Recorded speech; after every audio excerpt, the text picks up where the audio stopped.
So hi guys, so tumawag sa akin ng Tugo Delivery. So parating na daw ang in-order nating pabango galing US. So in-order ko siya online. So wait na lang natin. So in-order ko palang pabango ay Polo Sport then Dracar Intense. So worth 3,000 lahat na. Mas mura siya sa store kaya siya sa online ko binili. So balitaan ko kayo pag dumating na. What's up? So yun guys, dumating na po ang ating inaantay na parcel. So ito na, kakadating lang.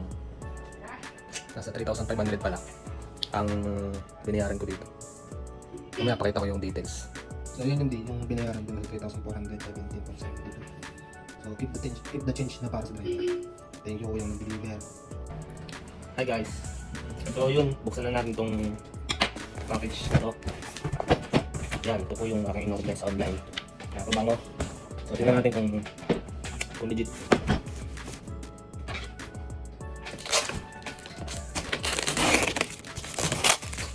Unboxing. So, first time ko pong order nito online. Napabango. Tingnan natin kung worth it ba ang pag-aantay ko ng 23 days. Kasi, in-order ko siya January 13, 2025. Then, dumating siya January 30. So, tingnan natin kung worth it ba yung pag-aantay ko tsaka worth it ba yung price.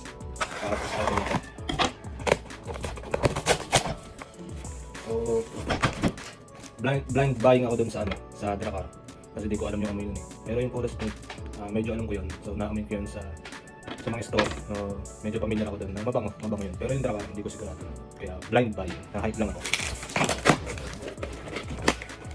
So yun lang. Walang bubble wrap pero makapal yung karton niya. Wala nga lang siyang bubble wrap sa loob.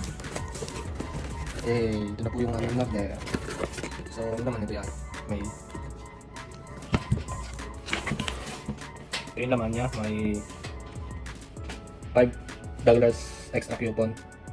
So, pag umorder ako, may $5 akong discount sa susunod. Ito yung laman niya. Unang labas. So, siguro ito yung resibo ng pagkaka-order ko. Next. Ito na. Polo Sport. So, ito ay 125 ml. Polo Sport. Mamaya natin buksan. Next. Charan! Dracar Intense. So, nahilig lang naman ako sa pabango nito na lang. So, ang una kong pabango ay Versace Eros Blue na parfum. So, ito ay Audi parfum. Then ito ay Audi ulit. Ito po sila. Ang bango ito Ang bango. Nakamaling aso na agad. Hindi pa bukas. So, buksan natin guys. Ito munang Dracar. Excited na ako eh. 22 days ko pong inantay. So, kung bibili nyo sa store, tsaka mahirap makahanap dito sa Pilipinas. So, kung bibili nyo ito sa store, siguro nasa 2,000, 2,600. Pagkakalam ko. Correct me if I'm wrong.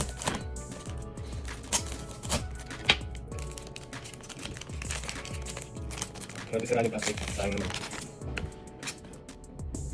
So, ayos naman. Yung dating plastic wala siyang gas-gas. Dracar Intense, Audi Parfum, Guy Larouche. So, unbox natin. Okay ba yung amoy guys? Ang bango. Uy, man. May isa pang box. Secure. Oh. Guys, ang bango guys. Ang bango. Ang ganyan pa. Amoy siya citrus. Ang matamis. Ito na guys. Charan! Dracar Intense by Guy Larouche.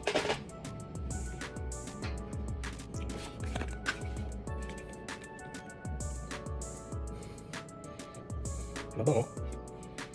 Masculine. So yung takip niya, plastic. So yung atomizer niya, ayos din. Tingnan natin, amoy natin.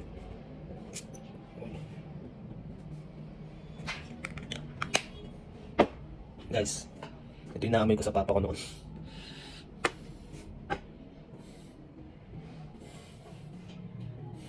Kaya wala kong magugustuhan ito ng asawa ko. Mabango siya, masculine.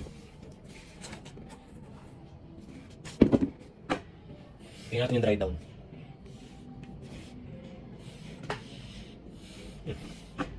Nakaka-intense.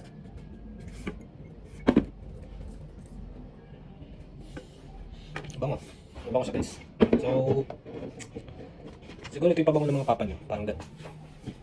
Kasi namin ko ito dati sa mga tatay, mga papa natin. Mga tatay. So ito naman yung guys. Polo Sport. Tingnan din yan. Tingnan din natin. Itong pabango ay mga matatagal ng pabango. Pero ito ay parang meron pang isa dito eh. Yung itim, Dracar Noir. Yun matagal na talaga.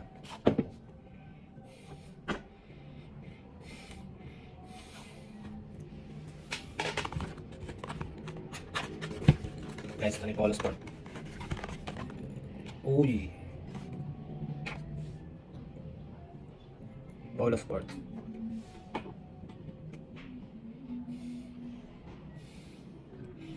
Ano ka naman? So, yung atomizer ni kulay blue. Then, trip na ay plastic. So, dito naman natin pasirit. Natin yung sisirit. Wala pa. Wala pa. May konti.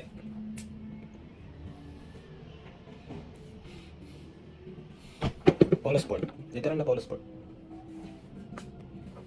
Para silang masculine guys. Sa masculine. Mga masculine na pabango. Pero ito muna yung gagamitin natin sa damit. Tingnan natin kung gaano siya katagal.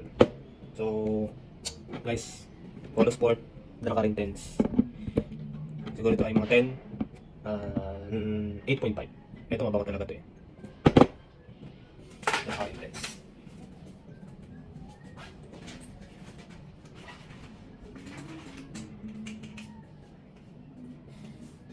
So, ito, kape. Para ma-reset yung amoy. Sa hindi kayo ma-nose blind. Tapos tsaka tayo yun.